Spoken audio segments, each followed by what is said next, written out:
আলহামদুলিল্লাহি ৰাব্বিল আলামিন ওয়াসসালাতু ওয়াসসালামু আলা সাইয়্যিদিল আম্বিয়া ওয়াল মুৰসালিন আম্মা বা'দ।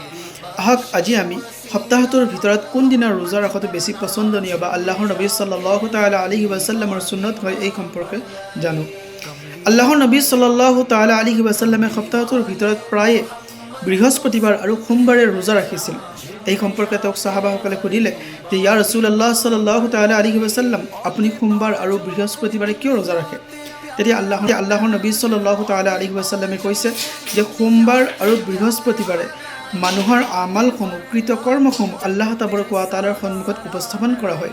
গতিকে মই বিচাৰোঁ যে মোৰ কৃতকৰ্মসমূহ মোৰ আমালসমূহ আল্লাহ তাবাৰক ওয়া তাআলাৰ বাৰগাহত উপস্থাপন হোৱাৰ সময়ত যেন মই ৰোজা অৱস্থাত থাকোঁ। ইয়াৰ উপৰি আনিতে হাদিছে পাকত আল্লাহৰ নবী সাল্লাল্লাহু আলাইহি ওয়াসাল্লামে কৈছে যে বৃহস্পতিবাৰ আৰু সোমবাৰে আল্লাহ তাবাৰক ওয়া তাআলাই সকলো বান্দাকে ক্ষমা কৰি দিয়ে। কেৱল সেইসকল ব্যক্তিক ক্ষমা নকৰে যিসকল ব্যক্তিয়ে পাৰস্পৰিক সম্পৰ্ক বিচ্ছিন্ন কৰি ৰাখে। আল্লাহ তাবাৰক ওয়া তাআলাই কয় সেইসকল ব্যক্তিক তেতিয়ালৈকে ক্ষমা কৰা নহ'ব যেতিয়ালৈকে তেওঁলোকে পাৰস্পৰিক মীমাংসা কৰি নল'ব।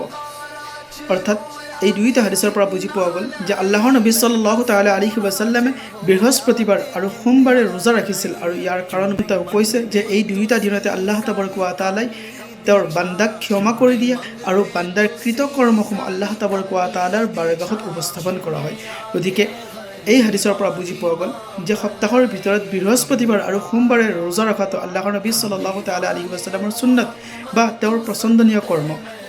গতিকে আমি সপ্তাহটোৰ ভিতৰত বৃহস্পতিবাৰ অথবা সোমবাৰে ৰোজা ৰখাটো উচিত। যদি আমি দুয়োটা দিন নোৱাৰোঁ তেতিয়াহ'লে আমি নিম্নতম বৃহস্পতিবাৰ অথবা সোমবাৰে ৰোজা অৱশ্যেই ৰখা উচিত। আল্লাহ তাবাৰক ওয়া তাআলাই আমাক এই হাদিছৰ ওপৰত পৰিপূৰ্ণভাৱে আমল কৰিবলৈ কাৰ্যকৰী কৰিবলৈ তৌফিক দান কৰক।